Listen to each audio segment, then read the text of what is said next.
Little lost robot measures on hyperbase had been taken in a sort of rattling fury, the muscular equivalent of a hysterical shriek. To itemize them in order of both chronology and desperation, they were: 1. All work on the hyperatomic drive through all the space volume occupied by the stations of the 27th asteroidal grouping came to a halt. 2. That entire volume of space was nipped out of the system, practically speaking. No one entered without permission. No one left under any conditions. 3. By special government patrol ship, Drs. Susan Calvin and Peter Bogert, respectively head psychologist and mathematical director of United States Robot Mechanical Men Corporation, were brought to hyperbase. Susan Calvin had never left the surface of Earth before, and had no perceptible desire to leave it this time. In an age of atomic power and a clearly coming hyperatomic drive, she remained quietly provincial. So she was dissatisfied with her trip and unconvinced of the emergency, and every line of her plain middle-aged face showed it clearly enough during her first dinner at hyperbase. Nor did Dr. Bogert's sleek paleness abandon a certain hangdog attitude, nor did Major General Callner, who headed the project, even once forget to maintain a hunted expression. In short, it was a grisly episode.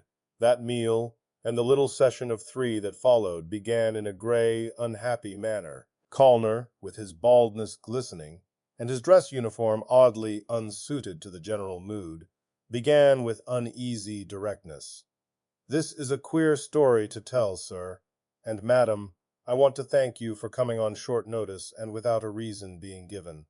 We'll try to correct that now. We've lost a robot. Work has stopped and must stop until such time as we locate it. So far we have failed, and we feel we need expert help." Perhaps the general felt his predicament anticlimactic. He continued with a note of desperation, "I needn't tell you the importance of our work here. More than 80% of last year's appropriations for scientific research have gone to us." "Why, we know that," said Bogert, agreeably. "U.S. Robots is receiving a generous rental fee for use of our robots." Susan Calvin injected a blunt, vinegary note. "What makes a single robot so important to the project, and why hasn't it been located?" Sal, General turned his red face toward her and wet his lips quickly. "Why, in a manner of speaking, we have located it." Then, with near anguish, "Here, suppose I explain." As soon as the robot failed to report, a state of emergency was declared, and all movement off hyperbase stopped. A cargo vessel had landed the previous day and had delivered us 2 robots for our laboratories. It had 62 robots of the, game type for shipment elsewhere. We are certain as to that figure. There is no question about it whatever. Yes? And the connection? When our missing robot failed of location anywhere, I assure you we would have found a missing blade of grass if it had been there to find. We brainstormed ourselves into counting the robots left of the cargo ship. They have 63 now. So that the 63rd, I take it, is the missing prodigal. Dr. Calvin's eyes darkened. Yes, but we have no way of telling which is the 63rd. There was a dead silence, while the electric clock chimed 11 times. And then the robo-psychologist said, "Very peculiar," and the corners of her lips moved downward. "Peter," she turned to her colleague, with a trace of savagery, "what's wrong here? What kind of robots are they, using at hyperbase?" Dr. Bogert hesitated, and smiled feebly. "It's been rather a matter of delicacy till now, Susan." She spoke rapidly. "Yes, till now. If there are 63 same-type robots, one of which is wanted, and the identity of which cannot be determined, why won't any of them do? What's the idea of all this? Why have we been sent for?" Bogert said in resigned fashion, "If you'll give me a chance, Susan, hyperbase happens to be using several robots whose brains are not impressioned with the entire first law of robotics." "Aren't impressioned?" Calvin slumped back in her chair. "I see. How many were made?" "A few. It was on government order, and there was no way of violating the secrecy. No one was to know except the top men directly concerned. You weren't included, Susan. It was nothing I had anything to do with. The general interrupted with a measure of authority. I would like to explain that bit. I hadn't been aware that Dr. Calvin was unacquainted with the situation.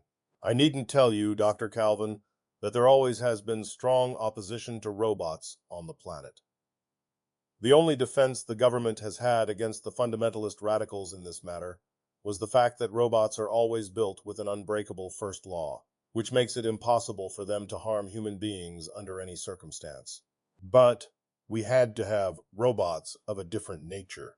So, just a few of the NS2 model, the nesters, that is, were prepared with a modified first law. To keep it quiet, all NS2s are manufactured without serial numbers. Modified members are delivered here, along with a group of normal robots. And of course, all our kind are under the strictest impressionment never to tell of their modification to unauthorized personnel. He wore an embarrassed smile. This has all worked out against us now, Calvin said grimly. Have you asked each one who it is anyhow? Certainly you are authorized? The general nodded. All 63 deny having worked here, and one is lying. Does the one you want show traces of wear? The others, I take it, are factory fresh. The one in question only arrived last month.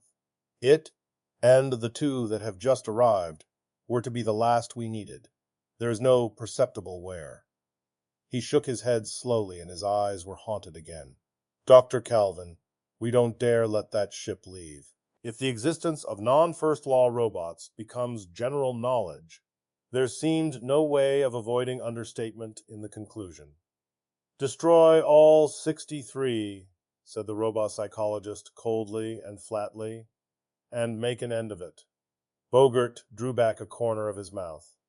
You mean destroy $30,000 per robot? I'm afraid U.S. robots wouldn't like that. We'd better make an effort first, Susan, before we destroy anything. In that case, she said sharply, I need facts. Exactly what advantage does hyperbase derive from these modified robots? What factor made them desirable, General? Callner ruffled his forehead and stroked it with an upward gesture of his hand. We had trouble with our previous robots. Our men work with hard radiations a good deal, you see. It's dangerous, of course, but reasonable precautions are taken. There have been only 2 accidents since we began, and neither was fatal. However, it was impossible to explain that to an ordinary robot. The first law states, I'll quote it, no robot may harm a human being, or through inaction allow a human being to come to harm. That's primary, Dr. Calvin. When it was necessary for one of our men to expose himself for a short period to a moderate gamma field, one that would have no physiological effects, the nearest robot would dash in to drag him out. If the field were exceedingly weak, it would succeed, and work could not continue till all robots were cleared out. If the field were a trifle stronger, the robot would never reach the technician concerned, since its positronic brain would collapse under gamma radiations, and then we would be out one expensive and hard-to-replace robot. We tried arguing with them. Their point was that a human being in a gamma field was endangering his life, and that it didn't matter that he could remain there half an hour safely. Supposing, they would say, he forgot and remained an hour. They couldn't take chances. We pointed out that they were risking their lives on a wild off-chance. But self-preservation is only the 3rd law of robotics, and the 1st law of human safety came first. We gave them orders. We ordered them strictly and harshly to remain out of gamma fields at whatever cost. But obedience is only the 2nd law of robotics, and the 1st law of human safety came first.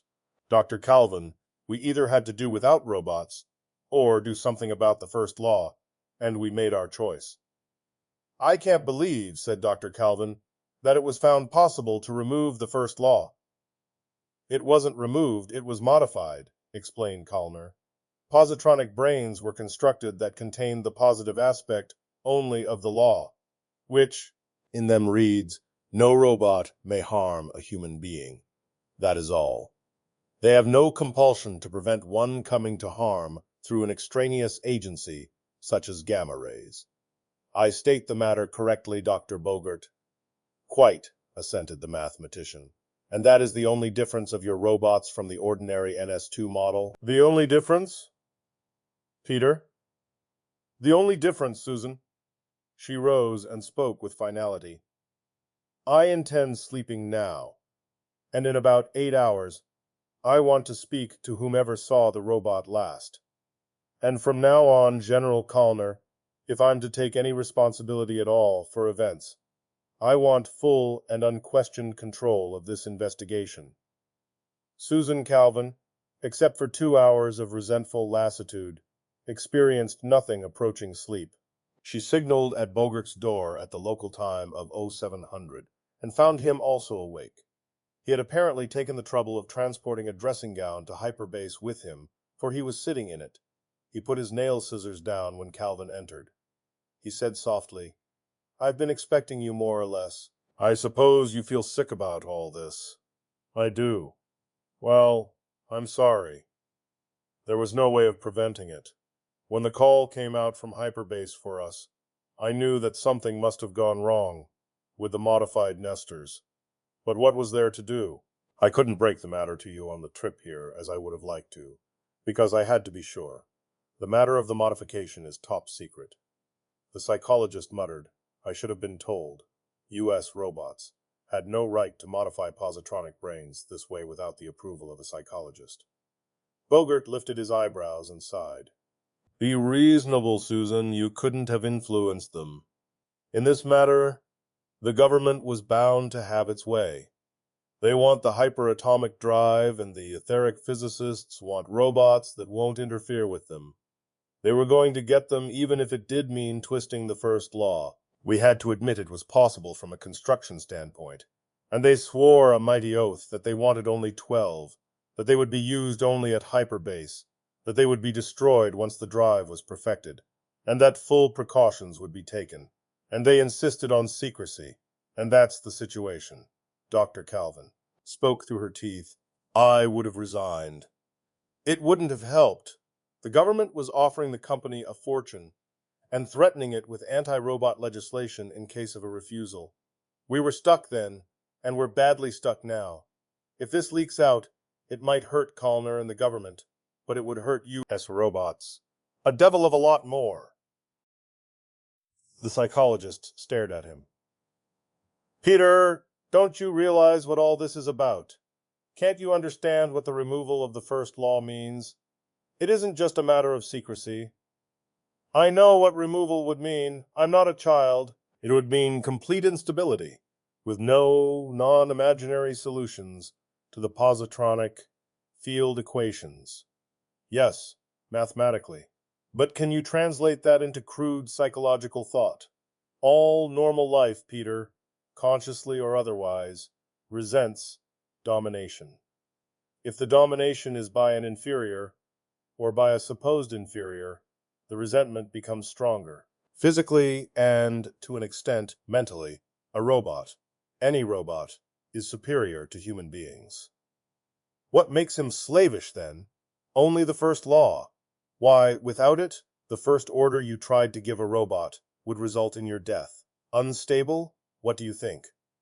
"Susan," said Bogert, with an air of sympathetic amusement, "I'll admit that this Frankenstein complex you're exhibiting has a certain justification, hence the first law in the first place. But the law, I repeat and repeat, has not been removed, merely modified. And what about the stability of the brain?" The mathematician thrust out his lips. "Decreased, naturally, but it's within the border of safety.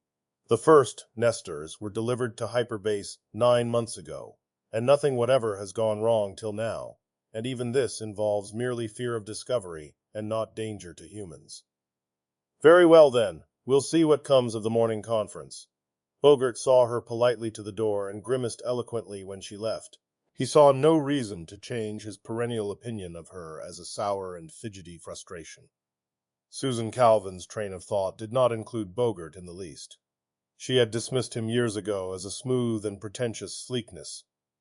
Gerald Black had taken his degree in etheric physics the year before and, in common with his entire generation of physicists, found himself engaged in the problem of the drive. He now made a proper addition to the general atmosphere of these meetings on hyperbase. In his stained white smock, he was half rebellious and wholly uncertain. His stocky strength seemed striving for release, and his fingers, as they twisted each other with nervous yanks, might have forced an iron bar out of True. Major General Kalner sat beside him. The two from U.S. Robots faced him.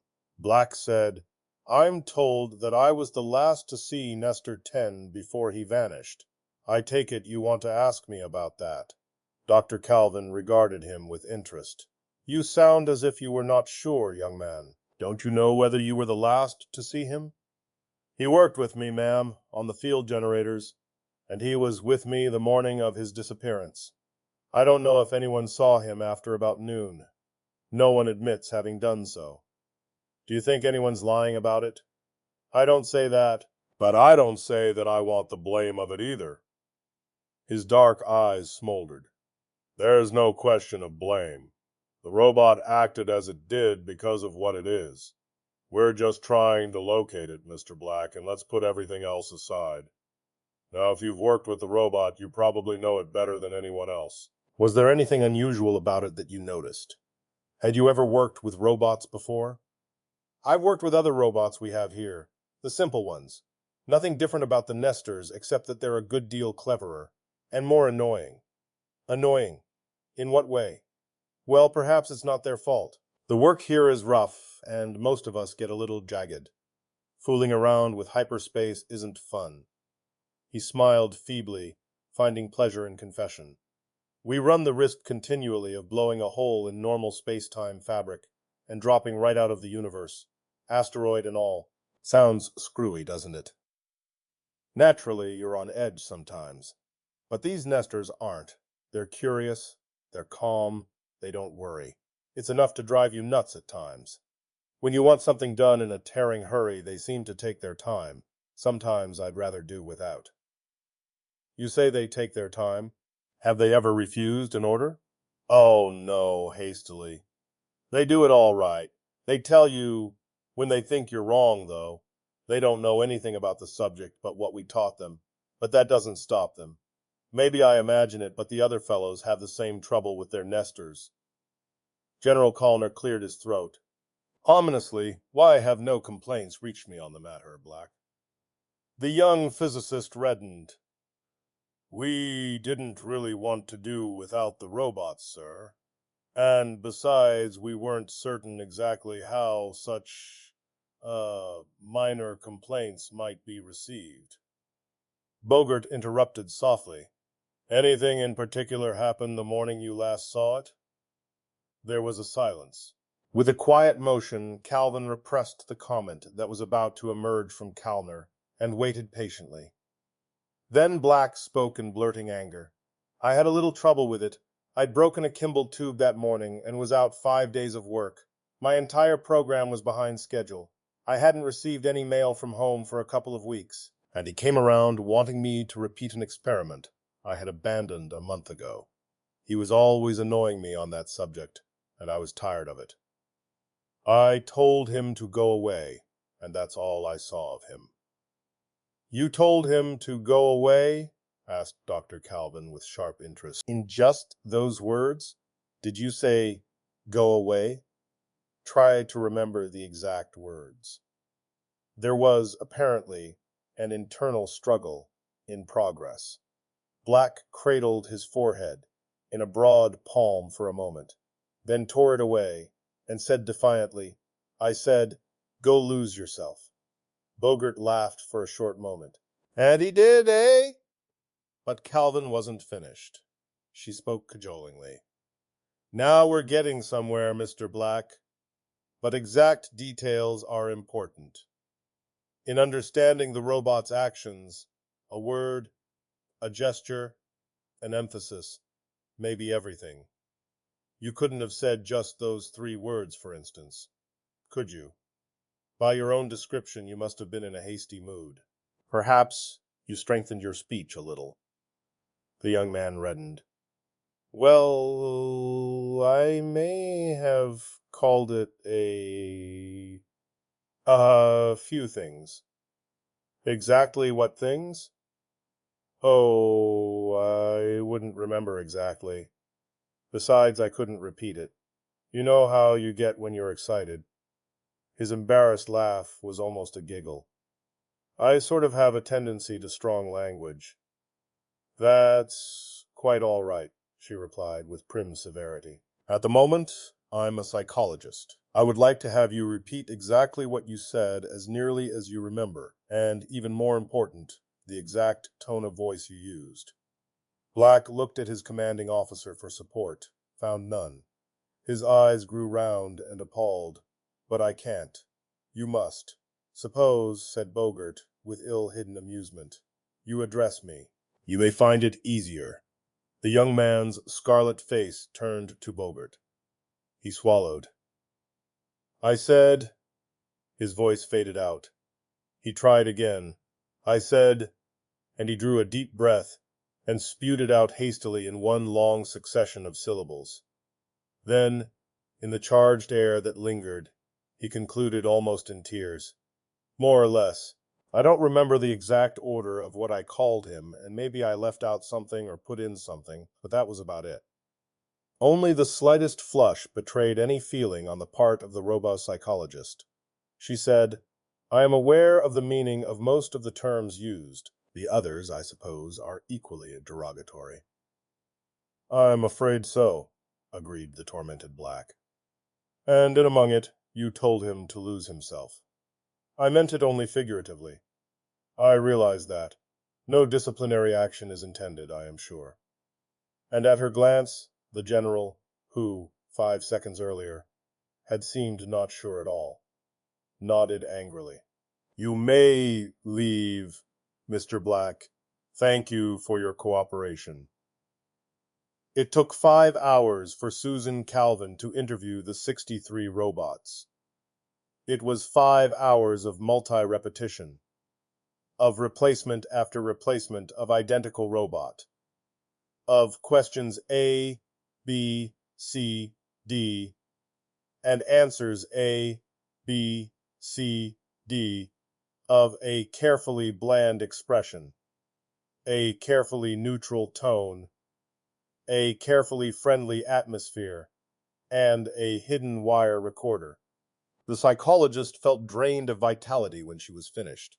Bogart was waiting for her and looked expectant as she dropped the recording spool with a clang upon the plastic of the desk. She shook her head. All 63 seemed the same to me. I couldn't tell, he said. You couldn't expect to tell by ear, Susan. Suppose we analyze the recordings. Ordinarily, the mathematical interpretation of verbal reactions of robots is one of the more intricate branches of robotic analysis. It requires a staff of trained technicians and the help of complicated computing machines. Bogart knew that. Bogart stated as much, in an extreme of unshown annoyance after having listened to each set of replies, made lists of word deviations, and graphs of the intervals of responses. There are no anomalies present, Susan. The variations in wording and the time reactions are within the limits of ordinary frequency groupings. We need finer methods. They must have computers here. No. He frowned and nibbled delicately at a thumbnail. We can't use computers. Too much danger of leakage. Or maybe if we... Dr. Calvin stopped him with an impatient gesture. Please, Peter, this isn't one of your petty laboratory problems. If we can't determine the modified Nestor by some gross difference that we can see with the naked eye, one that there is no mistake about, we're out of luck. The danger of being wrong and of letting him escape is otherwise too great. It's not enough to point out a minute irregularity in a graph. I tell you, if that's all I've got to go on, I'd destroy them all just to be certain. Have you spoken to the other modified Nestors? Yes, I have, snapped back Bogart, and there's nothing wrong with them. They're above normal in friendliness, if anything. They answered my questions, displayed pride in their knowledge, except the 2 new ones that haven't had time to learn their etheric physics. They laughed rather good-naturedly at my ignorance in some of the specializations here. He shrugged. I suppose that forms some of the basis for resentment toward them on the part of the technicians here. The robots are perhaps too willing to impress you with their greater knowledge. Can you try a few planar reactions to see if there has been any change, any deterioration in their mental setup since manufacture? I haven't yet, but I will. He shook a slim finger at her. You're losing your nerve, Susan. I don't see what it is you're dramatizing. They're essentially harmless. They are? Calvin took fire. They are? Do you realize one of them is lying? One of the 63 robots I have just interviewed has deliberately lied to me after the strictest injunction to tell the truth. The abnormality indicated is horribly deep-seated and horribly frightening. Peter Bogart felt his teeth harden against each other. He said, Not at all. Look. Nestor 10 was given orders to lose himself. Those orders were expressed in maximum urgency by the person most authorized to command him. You can't counteract that order either by superior urgency or superior right of command. Naturally, the robot will attempt to defend the carrying out of his orders. In fact, objectively, I admire his ingenuity. How better can a robot lose himself than to hide himself among a group of similar robots? Yes, you would admire it. I've detected amusement in you, Peter. Amusement and an appalling lack of understanding. Are you a roboticist, Peter? Those robots attach importance to what they consider superiority. You've just said as much yourself.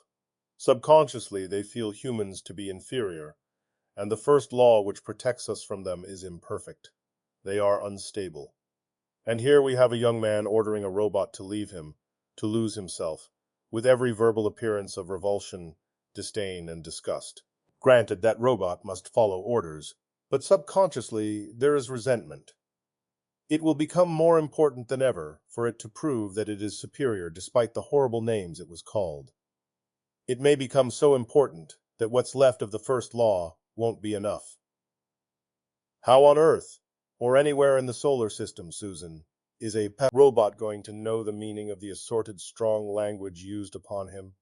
Obscenity is not one of the things impressioned upon his brain. Original impressionment is not everything, Calvin snarled at him. Robots have learning capacity, you fool. And Bogart knew that she had really lost her temper. She continued hastily. Don't you suppose he could tell from the tone used that the words weren't complimentary? Don't yon suppose he's heard the words used before, and noted upon what occasions? Well then, shouted Bogart, will you kindly tell me one way in which a modified robot can harm a human being, no matter how offended it is, will matter how sick with desire to prove superiority? If I tell you one way, will you keep quiet? Yes. They were leaning across the table at each other, angry eyes nailed together. The psychologist said, if a modified robot were to drop a heavy weight upon a human being, he would not be breaking the first law, if he did. So, with the knowledge that his strength and reaction speed would be sufficient to snatch the weight away before it struck the man. However, once the weight left his fingers, he would be no longer the active medium. Only the blind force of gravity would be that. The robot could then change his mind and merely by inaction allow the weight to strike. The modified first law allows that. That's an awful stretch of imagination. That's what my profession requires sometimes. Peter, let's not quarrel, let's work. You know the exact nature of the stimulus that caused the robot to lose himself. You have the records of his original mental makeup. I want you to tell me how possible it is for our robot to do the sort of thing I just talked about. Not the specific instance, mind you, but that whole class of response. And I want it done quickly. And meanwhile, we'll have to try performance tests directly on the response to first law. Gerald Black, at his own request, was supervising the mushrooming wooden partitions that were springing up in a bellying circle on the vaulted third floor of Radiation Building 2. The laborers worked, in the main, silently, But more than one was openly a wonder at the 63 photocells that required installation. One of them sat down near Black, removed his hat, and wiped his forehead thoughtfully with a freckled forearm. Black nodded at him. "How's it doing, Walensky?" Walensky shrugged and fired a cigar. "Smooth as butter. What's going on anyway, Doc?" "First, there's no work for 3 days, and then we have this mess of jiggers." He leaned backward on his elbows and puffed smoke. Black twitched his eyebrows. "A couple of robot men came over from Earth. Remember the trouble we had with robots running into the gamma fields before we pounded it into their skulls that they weren't to do it?" "Yeah, didn't we get new robots?" "We got some replacements, but mostly it was a job of indoctrination. Anyway, the people who make them want to figure out robots that aren't hit so bad by gamma rays. Sure seems funny, though, to stop all the work on the drive for this robot deal. I thought nothing was allowed to stop the drive." "Well, it's the fellows upstairs that have the say on that. Me, I just do as I'm told. Probably all a matter of pull." "Yeah." The electrician jerked a smile and winked a wise eye. "Somebody knew somebody in Washington, but as long as my pay comes through on the dot, I should worry. The drive's none of my affair." "What are they going to do here?" "You're asking me? They brought a mess of robots with them, over 60, and they're going to measure reactions. That's all my knowledge." "How long will it take?" "I wish I knew." "Well, Walensky said with heavy sarcasm, as long as they dish me my money, they can play games all they want." Black felt quietly satisfied. Let the story spread. It was harmless, and near enough to the truth to take the fangs out of curiosity. A man sat in the chair, motionless, silent. A weight dropped, crashed downward, then pounded aside at the last moment, under the synchronized thump of a sudden force beam. In 63 wooden cells, watching NS2 robots dashed forward in that split second before the weight veered, and 63 photocells 5 feet ahead of their original positions jiggled the marking pen and presented a little jag on the paper. The weight rose and dropped, rose and dropped, rose and dropped, rose 10 times. 10 times the robots sprang forward and stopped as the man remained safely seated. Major General Callner had not worn his uniform in its entirety since the first dinner with the U.S. robot representatives. He wore nothing over his blue-gray shirt now. The collar was open, and the black tie was pulled loose.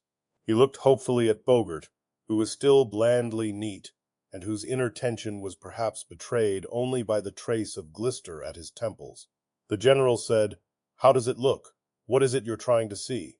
Bogert replied, "A difference which may turn out to be a little too subtle for our purposes, I'm afraid. For 62 of those robots, the necessity of jumping toward the apparently threatened human was what we call, in robotics, a forced reaction.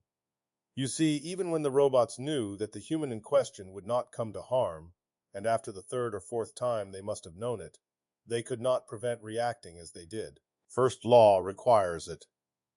"Well, but the 63rd robot, the modified Nestor, had no such compulsion. He was under free action. If he had wished, he could have remained in his seat. Unfortunately," said his voice was mildly regretful, "he didn't so wish." "Why do you suppose?" Bogert shrugged. "I suppose Dr. Calvin will tell us when she gets here." Probably with a horribly pessimistic interpretation, too. She is sometimes a bit annoying. "She's qualified, isn't she?" demanded the general with a sudden frown of uneasiness. "Yes." Bogert seemed amused. "She's qualified, all right. She understands robots like a sister. Comes from hating human beings so much, I think. It's just that, psychologist or not, she's an extreme neurotic, has paranoid tendencies. Don't take her too seriously." He spread the long row of broken line graphs out in front of him. "You see, General, in the case of each robot, the time interval from moment of drop to the completion of a 5-foot movement tends to decrease as the tests are repeated. There is a definite mathematical relationship that governs such things, and failure to conform would indicate marked abnormality in the positronic brain. Unfortunately, all here appear normal. But if our Nestor 10 was not responding with a forced action, why isn't his curve different? I don't understand that. It's simple enough. Robotic responses are not perfectly analogous to human responses, more's the pity. In human beings, voluntary action is much slower than reflex action. But that's not the case with robots. With them, it is merely a question of freedom of choice. Otherwise, the speeds of free and forced action are much the same. What I had been expecting, though, was that Nestor 10 would be caught by surprise the first time and allow too great an interval to elapse before responding. And he didn't? I'm afraid not. Then we haven't gotten anywhere. The general sat back with an expression of pain. It's 5 days since you've come. At this point, Susan Calvin entered and slammed the door behind her. "Put your graphs away, Peter," she cried. "You know they don't show anything." She mumbled something impatiently, as Callner half rose to greet her and went on. "We'll have to try something else quickly. I don't like what's happening." Bogart exchanged a resigned glance with the general. "Is anything wrong?" "You mean specifically?" "No, but I don't like to have Nestor 10 continue to elude us. It's bad. It must be gratifying his swollen sense of superiority. I'm afraid that his motivation is no longer simply one of following orders. I think it's becoming more a matter of sheer neurotic necessity to outthink humans. That's a dangerously unhealthy situation. Peter, have you done what I asked? Have you worked out the instability factors of the modified NS2 along the lines I want?" "It's in progress," said the mathematician, without interest. She stared at him angrily for a moment, then turned to Callner. "Nestor 10 is decidedly aware of what we're doing, General. He had no reason to jump for the bait in this experiment, especially after the first time, when he must have seen that there was no real danger to our subject. The others couldn't help it, but he was deliberately falsifying a reaction. What do you think we ought to do now, then, Dr. Calvin? Make it impossible for him to fake an action the next time. We will repeat the experiment, but with an addition. High-tension cables, capable of electrocuting the Nestor models, will be placed between subject and robot, enough of them to avoid the possibility of jumping over, and the robot will be made perfectly aware in advance that touching the cables will mean death." "Hold on," spat out Bogart with sudden viciousness. "I rule that out. We are not electrocuting $2 million worth of robots to locate Nestor 10. There are other ways." "You're certain you found none?" "In any case, it's not a question of electrocution. We can arrange a relay which will break the current at the instant of application of weight. If the robot should place his weight on it, he won't die. But he won't know that, you see." The general's eyes gleamed into hope. "Will that work?" "It should. Under those conditions, Nestor 10 would have to remain in his seat. He could be ordered to touch the cables and die, for the second law of obedience is superior to the third law of self-preservation. But he won't be ordered to. He will merely be left to his own devices, as will all the robots. In the case of the normal robots, the first law of human safety will drive them to their death even without orders, but not our Nestor 10. Without the entire first law, and without having received any orders on the transmatter, the third law, self-preservation, will be the highest operating, and he will have no choice but to remain in his seat. It would be a forced action. Will it be done tonight, then?" "Tonight," said the psychologist, "if the cables can be laid in time. I'll tell the robots now what they're to be up against." A man sat in the chair, motionless, silent.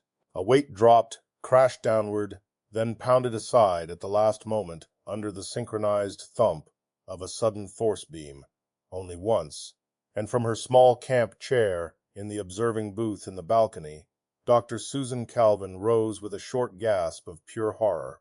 63 robots sat quietly in their chairs, staring owlishly at the endangered man before them. Not one moved. Dr. Calvin was angry, angry almost past endurance. Angry the worse for not daring to show it to the robots that, one by one, were entering the room and then leaving. She checked the list. Number 28 was due in now. 35 still lay ahead of her.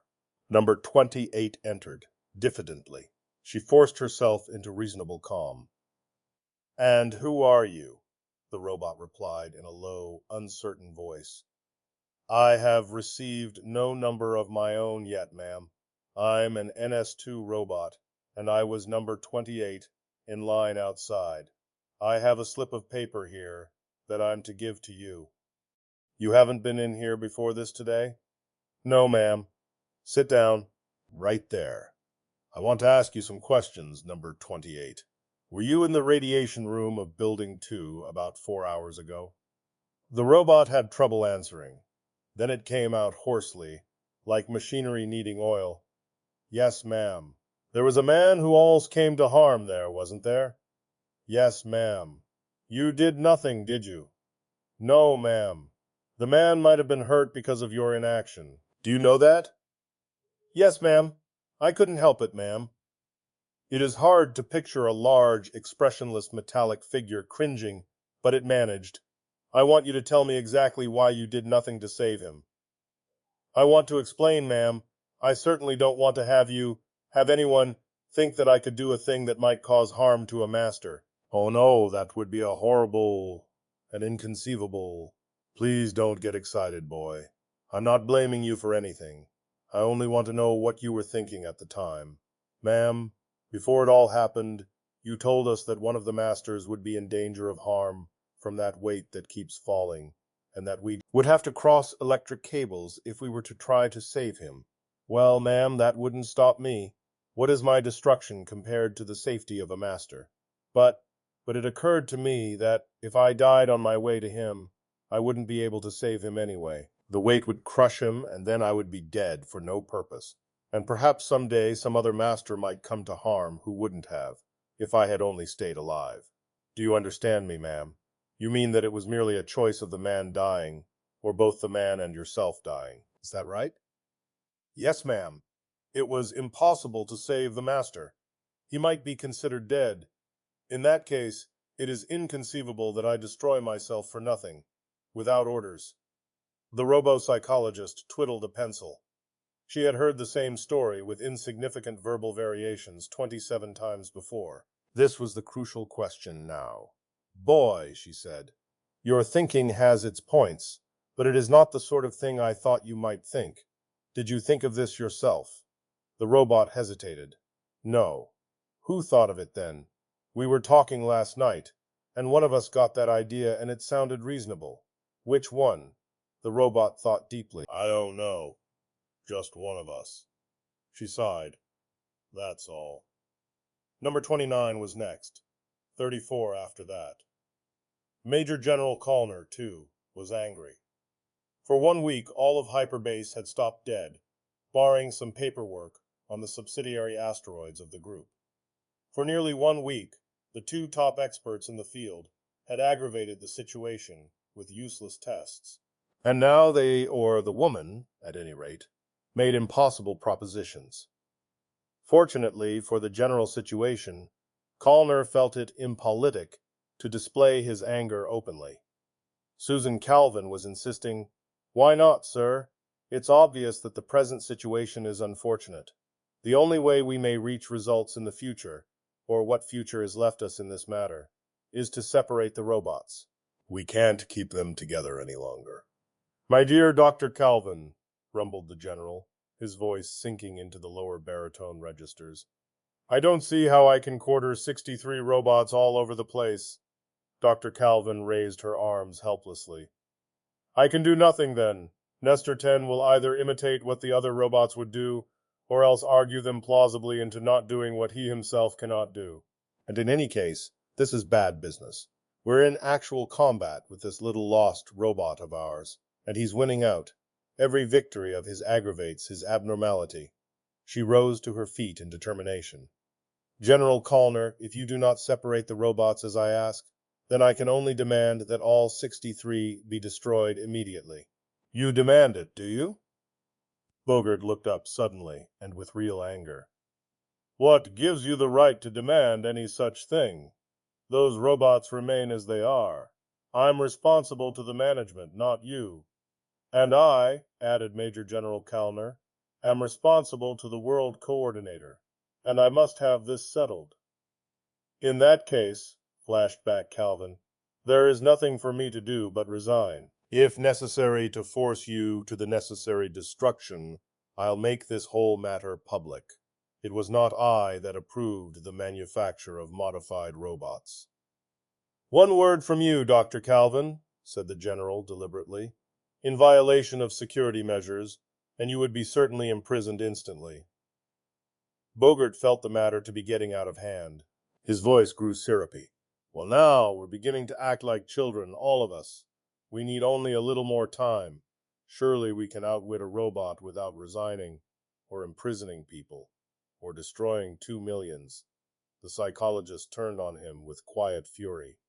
I don't want any unbalanced robots in existence. We have one Nestor that's definitely unbalanced, 11 more that are potentially so, and 62 normal robots that are being subjected to an unbalanced environment. The only absolute safe method is complete destruction. The signal burr brought all three to a halt, and the angry tumult of growingly unrestrained emotion froze. Come in, growled Calner. It was Gerald Black, looking perturbed. He had heard angry voices. He said, I thought I'd come myself. Didn't like to ask anyone else. What is it? Don't orate. The locks of compartment C in the trading ship have been played with. There are fresh scratches on them. Compartment C? Explained Calvin quickly. That's the one that holds the robots, isn't it? Who did it? From the inside, said Black, laconically. The lock isn't out of order, is it? No, it's all right. I've been staying on the ship now for 4 days, and none of them have tried to get out. But I thought you ought to know, and I didn't like to spread the news. I noticed the matter myself. Is anyone there now? Demanded the general. I left Robbins and McAdams there. There was a thoughtful silence, and then Dr. Calvin said, ironically, Well? Calner rubbed his nose uncertainly. What's it all about? Isn't it obvious? Nestor 10 is planning to leave. That order to lose himself is dominating his abnormality past anything we can do. I wouldn't be surprised if what's left of his first law would scarcely be powerful enough to override it. He is perfectly capable of seizing the ship and leaving with it. Then we'd have a mad robot on a spaceship. What would he do next? Any idea? Do you still want to leave them all together, General? Nonsense, interrupted Bogart. He had regained his smoothness. All that from a few scratch marks on a lock. Have you, Dr. Bogart, completed the analysis I've required since you volunteer opinions? Yes. May I see it? No. Why not? Or mayn't I ask that either?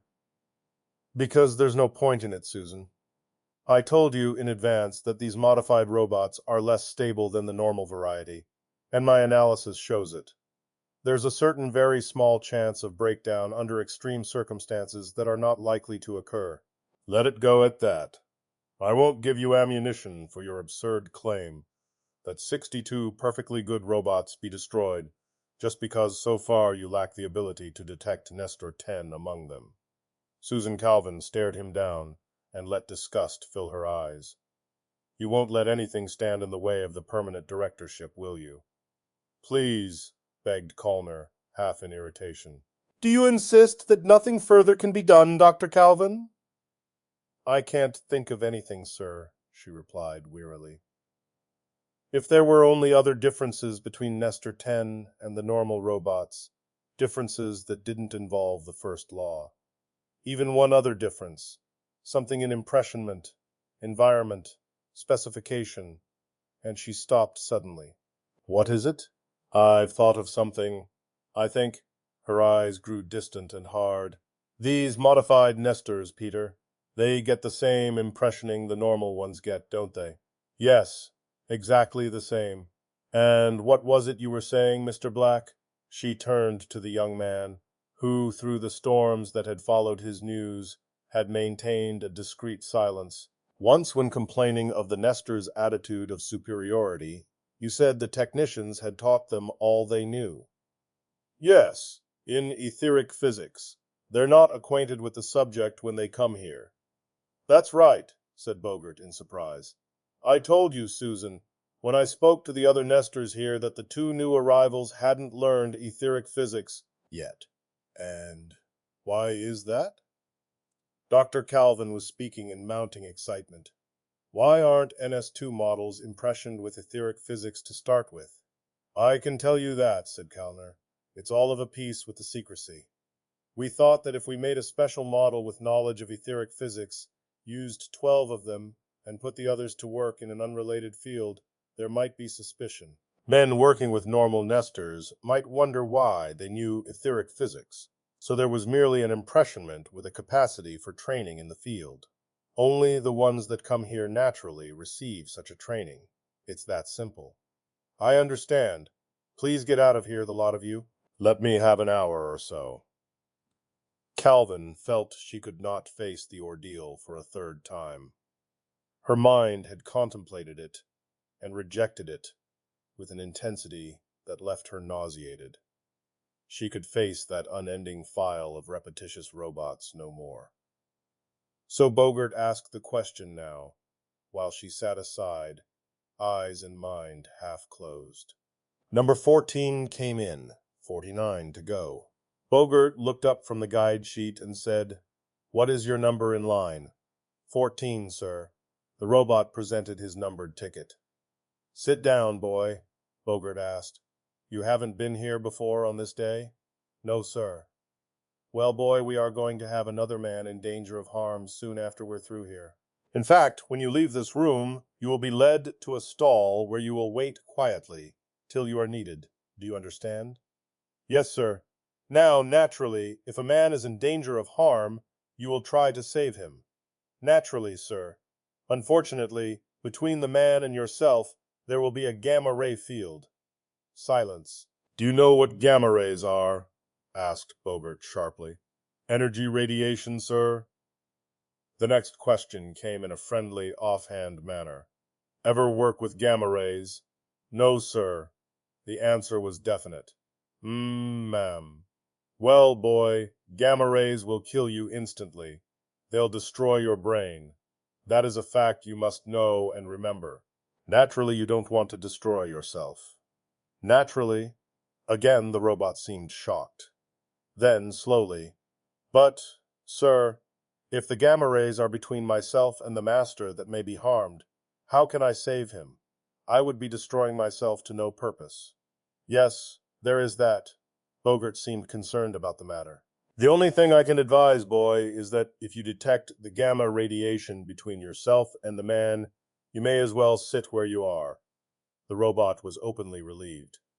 Thank you, sir. There wouldn't be any use, would there? Of course not. But if there weren't any dangerous radiation, that would be a different matter. Naturally, sir. No question of that. You may leave now. The man on the other side of the door will lead you to your stall. Please wait there.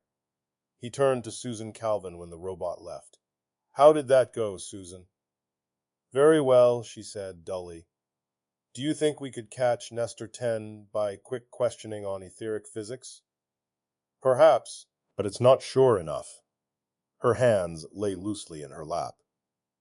Remember, he's fighting us. He's on his guard. The only way we can catch him is to outsmart him, and within his limitations, he can think much more quickly than a human being. Well, just for fun, suppose I ask the robots from now on a few questions on gamma rays. Wavelength limits, for instance. No. Dr. Calvin's eyes sparked to life. It would be too easy for him to deny knowledge, and then he'd be warned against the test that's coming up, which is our real chance. Please follow the questions I've indicated, Peter, and don't improvise. It's just within the bounds of risk to ask them if they've ever worked with gamma rays. And try to sound even less interested than you do when you ask it. Bogart shrugged and pressed the buzzer that would allow the entrance of number 15. The large radiation room was in readiness once more. The robots waited patiently in their wooden cells, all open to the center but closed off from each other. Major General Callner mopped his brow slowly with a large handkerchief, while Dr. Calvin checked the last details with Black. "You're sure now," she demanded, "that none of the robots have had a chance to talk with each other after leaving the orientation room?" "Absolutely sure," insisted Black. "There's not been a word exchanged." "And the robots are put in the proper stalls?" "Here's the plan." The psychologist looked at it thoughtfully. Mum. The general peered over her shoulder. "What's the idea of the arrangement, Dr. Calvin?" "I've asked to have those robots that appeared even slightly out of true in the previous tests concentrated on one side of the circle. I'm going to be sitting in the center myself this time, and I wanted to watch those particularly." "You're going to be sitting there?" exclaimed Bogart. "Why not?" she demanded coldly. "What I expect to see may be something quite momentary. I can't risk having anyone else as main observer. Peter, you'll be in the observing booth, and I want you to keep your eye on the opposite side of the circle. General Callner, I've arranged for motion pictures to be taken of each robot, in case visual observation isn't enough. If these are required, the robots are to remain exactly where they are until the pictures are developed and studied. None must leave, none must change place. Is that clear?" "Perfectly." "Then let's try it this one last time." Susan Calvin sat in the chair, silent, eyes restless. A weight dropped, crashed downward, then pounded aside at the last moment under the synchronized thump of a sudden force beam. And a single robot jerked upright and took 2 steps, and stopped. "Get them out quickly, and keep them out." Somewhere within reach of her ears there was noise, and the thud of hard feet upon the floor. She did not look away. Nestor 10, if it was Nestor 10, took another step, and then, under force of her imperious gesture, 2 more. He was only 10 feet away when he spoke harshly. "I have been told to be lost." Another stop. "I must not disobey. They have not found me so far. He would think me a failure. He told me, but it's not so. I am powerful and intelligent." The words came in spurts. Another step. "I know a good deal," he would think. "I mean, I've been found disgraceful. Not I. I am intelligent, and by just a master who is weak, slow." Another step, and one metal arm flew out suddenly to her shoulder, and she felt the weight bearing her down. Her throat constricted, and she felt a shriek tear through. It did not move, nor did Nestor 10, who sprawled beside her, and now faces were bending over her. Gerald Black was gasping, "Are you hurt, Dr. Calvin?" She shook her head feebly. They pried the arm off her and lifted her gently to her feet. "What happened?" Black said. "I bathed the place in gamma rays for 5 seconds. We didn't know what was happening. It wasn't till the last second that we realized he was attacking you, and then there was no time for anything but a gamma field. He went down in an instant. There wasn't enough to harm you, though. Don't worry about it." "I'm not worried." She closed her eyes and leaned for a moment upon his shoulder. "I don't think I was attacked exactly. Nestor 10 was simply trying to do so. What was left of the first law was still holding him back." Susan Calvin and Peter Bogart, 2 weeks after their first meeting with Major General Callner, had their last. Work at Hyperbase had been resumed. The trading ship, with its 62 normal NS-2s, was gone to wherever it was bound, with an officially imposed story to explain its 2 weeks' delay. The government cruiser was making ready to carry the 2 roboticists back to Earth. Callner was once again agleam in dress uniform. His white gloves shone as he shook hands. Calvin said, "The other modified Nestors are, of course, to be destroyed." "They will be. We'll make shift with normal robots, or, if necessary, do without." "Good. But tell me, you haven't explained, how was it done?" She smiled tightly. Oh, that.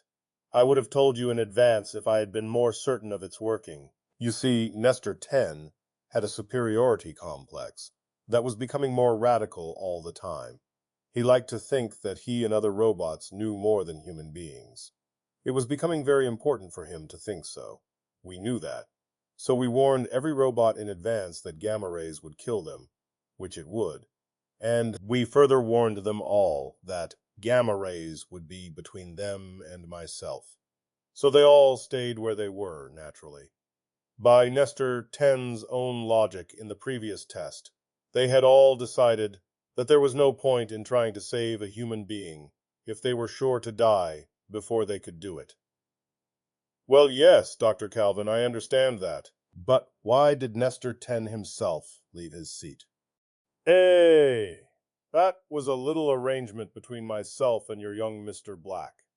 You see, it wasn't gamma rays that flooded the area between myself and the robots, but infrared rays.